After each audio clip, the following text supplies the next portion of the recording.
আসহাবুন নারি ওয়া আসহাবুল জান্নাতি হুমুল ফাইজুন। জান্নাতি আর জাহান্নামীরা সমান নয়, যারা জান্নাতি তারাই সফল। The people of paradise in heaven and the people of hellfire, they never be equal ever. The people of paradise gain the ultimate success in life. যারা জান্নাতি তারাই আসল সফলতার চাবিকাঠি নিয়ে গেল, ঠিক কি না?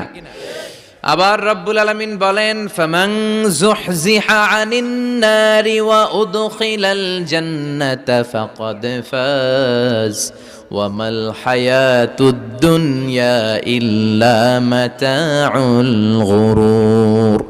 যারা জাহান্নাম থেকে মুক্তি পেল আর যারা জান্নাতে ঢোকার সুযোগ পেল তারাই সফল হয়ে গেল। জান্নাতে ঢুকতে পারলে